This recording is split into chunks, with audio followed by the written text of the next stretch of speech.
Hello friends, welcome to ಅಂಗೈಲಿ ಆರೋಗ್ಯ YouTube channel. ಇವತ್ತು ನಾನು ಮಿಕ್ಸ್ಡ್ ವೆಜಿಟೇಬಲ್ ರೊಟ್ಟಿ ತೋರಿಸ್ತಾ ಇದ್ದೀನಿ. ಇಷ್ಟು ಅನ್ನ ಉಳಿದಿದೆ, ಅದಕ್ಕೆ 4 ಗ್ಲಾಸ್ ನೀರಿಟ್ಟು ಚೆನ್ನಾಗಿ ಕುದಿಸಿ ರುಚಿಗೆ ತಕ್ಕಷ್ಟು ಉಪ್ಪು ಹಾಕಿ ಕುದ್ದಿರೋ ಇದಕ್ಕೆ 2 ಸ್ಪೂನಷ್ಟು ಡಯಾಶ್ಯೂರ್ ಹಾಕ್ತಾಯಿದ್ದೀನಿ. ಮತ್ತು ರಾಗಿ ಹಿಟ್ಟನ್ನು ಹಾಕಿ ಚೆನ್ನಾಗಿ ಕಲಿಸ್ಬೇಕು, ಗಂಟೆ ಇರಬಾರ್ದು. ಚೆನ್ನಾಗಿ ಮಿಕ್ಸ್ ಮಾಡ್ತಾ ನಮಗೆ ಇನ್ನೂ ಹಿಟ್ಟು ಬೇಕಾದರೆ ಅದಕ್ಕೆ ಸೇರಿಸ್ತಾ ಹೋಗಬೇಕು. ಸಾಮಾನ್ಯವಾಗಿ 2 ಬೌಲ್ರಿಂದ 2.5 ಬೌಲಷ್ಟು ರಾಗಿ ಹಿಟ್ಟು ಹಿಡಿಸುತ್ತೆ. ಚೆನ್ನಾಗಿ ಅದನ್ನು ಲಮ್ಸ್ ಇಲ್ಲದೆ ಚೆನ್ನಾಗಿ ಕಲಿಸ್ಬೇಕು. ಕೈಯಲ್ಲಿ ಕಲ್ಸೋಕ್ಕೆ ಹೋಗಬೇಡಿ, ಯಾಕಂದರೆ ತುಂಬ ಬಿಸಿ ಇರುತ್ತೆ, ನೀರು ಚೆನ್ನಾಗಿ ಮರಳಿರುತ್ತೆ ಅಲ್ವಾ. ಸೊ ಚೆನ್ನಾಗಿ ಈ ಥರ ಕಲಸಿ ಹಿಟ್ಟು ಬೇಕಾದರೆ ಮತ್ತೆ ಹಾಕ್ಕೊಳ್ಳಿ. ಅದು ನಮಗೆ ಚಪಾತಿ ಹಿಟ್ಟಿನ ಹದಕ್ಕೆ ಬರೋ ಥರ ಅದನ್ನು ಚೆನ್ನಾಗಿ ಕಲಸಿ. ನೋಡಿ, ಹಾಕಿರೋ ಹಿಟ್ಟು ಅಷ್ಟು ಹೀರ್ಕೋತಾ ಇದೆ, ಚೆನ್ನಾಗಿ ಮಿಕ್ಸ್ ಆಗ್ತಾಯಿದೆ. ಇದು ಚೆನ್ನಾಗಿ ಮಿಕ್ಸ್ ಆದಮೇಲೆ ಇದನ್ನಕ್ಕೆ ಉಪ್ಪು ಹಾಕಿರ್ತೀವಲ್ವ, ಆ ಉಪ್ಪಿನ ಅಂಶ ಕೂಡ ಈ ಹಿಟ್ಟಿಗೆ ಇರುತ್ತೆ. ಮುಚ್ಚಿ ಇಟ್ಬಿಡಬೇಕು, ಒಂದು 5 ನಿಮಿಷ ಮುಚ್ಚಿಟ್ರೆ ಅದು ಸ್ವಲ್ಪ ಆರುತ್ತೆ. ನೋಡಿ, ಇವಾಗ ಬೆಚ್ಚಗಿದೆ, ಇಷ್ಟು ಸಾಫ್ಟ್ ಆದರೆ ಸಾಕು. ಇವಾಗ ಇದಕ್ಕೆ ನಾವು ಹೆಚ್ಚಿಟ್ಟಿರೋವಂಥ ಚಿಲ್ಲಿ ಮತ್ತು ತುರಿದಿರೋ ಅಂತಹ ಕ್ಯಾರೆಟು, ಇಲ್ಲಿ ದೊಡ್ಡ 2 ಕ್ಯಾರೆಟನ್ನು ಹಾಕ್ತಾಯಿದ್ದೀನಿ. ಕಂಪ್ಲೀಟಾಗಿ ಸಣ್ಣಕ್ಕೆ ತುರಿದಿರಬೇಕು. ಮತ್ತು 2 ದೊಡ್ಡ ಈರುಳ್ಳಿನ ಸಣ್ಣಕ್ಕೆ ಹೆಚ್ಚಿ ಹಾಕ್ತಾಯಿದ್ದೀನಿ. ಸ್ವಲ್ಪ ಕೊತ್ತಂಬರಿ ಸೊಪ್ಪು ಮತ್ತು ಸಣ್ಣಕ್ಕೆ ಹೆಚ್ಚಿರುವಂತಹ ಕ್ಯಾಬೇಜ್ ಆಲ್ಮೋಸ್ಟ್ ಒಂದು 1/4 kg ಅಷ್ಟು ತೊಗೊಂಡಿದ್ದೀನಿ.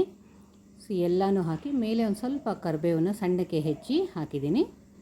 1 ಸ್ಪೂನಷ್ಟು ಅಜ್ವಾನ ಚೆನ್ನಾಗಿ ಉಜ್ಜಿಬಿಟ್ಟು ಹಾಕಬೇಕು, ಆವಾಗ ಒಳ್ಳೆ ಫ್ಲೇವರ್ ಬರುತ್ತೆ.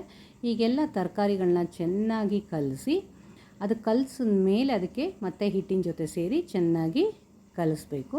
ಸ್ವಲ್ಪ ಬಿಸಿ ಇದ್ದರೆ ಹಾಗೆ ಆ ಮುದ್ದೆ ಒಣಸಿರೋ ಕೋಲು ಅಥವಾ ಚುಂಚ್ಕಾನ ಇಟ್ಕೊಂಡಿರಿ, ಅದರಲ್ಲಿ ಸ್ವಲ್ಪ ಚೆನ್ನಾಗಿ ಕಲಿಸ್ಬಿಟ್ಟು ಮತ್ತೆ ನೀವು ಕೈಯಲ್ಲಿ ಚೆನ್ನಾಗಿ ಮಿಕ್ಸ್ ಮಾಡ್ಕೋಬೇಕು.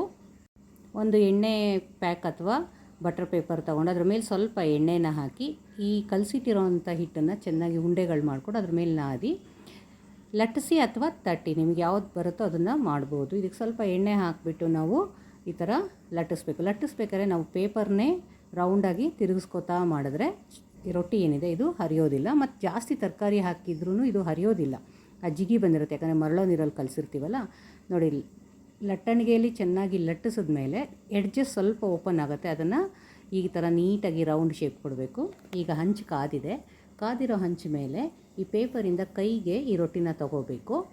ನೋಡಿ, ಎಡ್ಜಸ್ಸಲ್ಲಿ ಸ್ವಲ್ಪ ಕೈ ಮೇಲೆ ತೊಗೊಂಡು ಅದನ್ನು ಬಾಯಿಂದ ಉರುಬಿದ್ರೆ ಅದು ನೀಟಾಗಿ ಎಣ್ಣೆ ಪೇಪರ್ನ ಬಿಡುತ್ತೆ. ಅದನ್ನು ನಾವು ಕೈಯಿಂದ ತೆಗೆದು ಹಂಚಿನ ಮೇಲೆ ಹಾಕಿ ಸುತ್ತ ಒಂದು ಸ್ವಲ್ಪ ಎಣ್ಣೆನ ಹಾಕಿ ಬೇಯಕ್ಕೆ ಬಿಡಬೇಕು. ಬೇಗ ಬೇಯುತ್ತೆ, ಯಾಕಂದರೆ ತೆಳುವಾಗಿ ಲಟ್ಟಿಸಿರ್ತೀವಲ್ವ. ನೋಡಿ, ಎಡ್ಜಸ್ ಎಲ್ಲ ಒಂಚೂರು ಆ ಕಲರ್ ಚೇಂಜ್ ಆಗ್ತಾ ಇದ್ದಂಗೆ ನಾವು ಅದನ್ನು ಮಗ್ಚಾಕ್ಬೋದು. ಮುಚ್ಚಿನಾದರೂ ಬೇಯಿಸ್ಬೋದು, ಹಾಗೇನಾದ್ರೂ ಬೇಯಿಸ್ಬೋದು. ನೋಡಿ, ಈಸಿಯಾಗಿ ಬರುತ್ತೆ. ನೀವು ಎಷ್ಟು ತೆಳುವಾಗಬೇಕಾದ್ರೂ ಇದನ್ನು ಲಟ್ಟಿಸ್ಕೋಬೋದು ಮತ್ತು ಬೇಗನೂ ಬೇಯುತ್ತೆ. ನೋಡಿ, ಆ ರೊಟ್ಟಿ ಬೇಯೋಷ್ಟರಲ್ಲಿ ಇನ್ನೊಂದು ರೊಟ್ಟಿನ ನಾನು ಲಟ್ಟಿಸ್ಕೊಂಡು ರೆಡಿ ಮಾಡ್ಕೋತಾ ಇದ್ದೀನಿ. ಅದನ್ನು 2 ಕಡೆ ಬೇಯಿಸ್ತಾ ಇದ್ದಂಗೆ ಇದನ್ನು ಸರಿ ಮಾಡಿಕೊಂಡು ಎಡ್ಜಸ್ ಮಾತ್ರ ಪ್ರೆಸ್ ಮಾಡಿದ್ರೆ ಸಾಕು.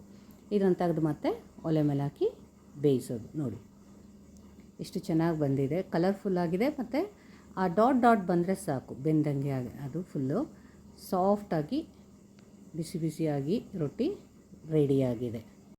ನೋಡಿ, ರೊಟ್ಟಿಗಳು ಮಾಡಿಟ್ಟಾಯಿತು, ಬೆಚ್ಚಗಿದೆ. ಸೊ ನೋಡಿ ಎಷ್ಟು ಸಾಫ್ಟಾಗಿದೆ, ಮುದುರಿದ್ರೆ ಈ ಥರ ಹಿಡಿಗೆ ಬರುತ್ತೆ, ಅಷ್ಟು ಸಾಫ್ಟಾಗಿ ಚೆನ್ನಾಗಿ ಆಗಿದೆ. Diabetic reducing healthy immune booster ರೊಟ್ಟಿ ರೆಡಿ ಟು ಸರ್ವ್.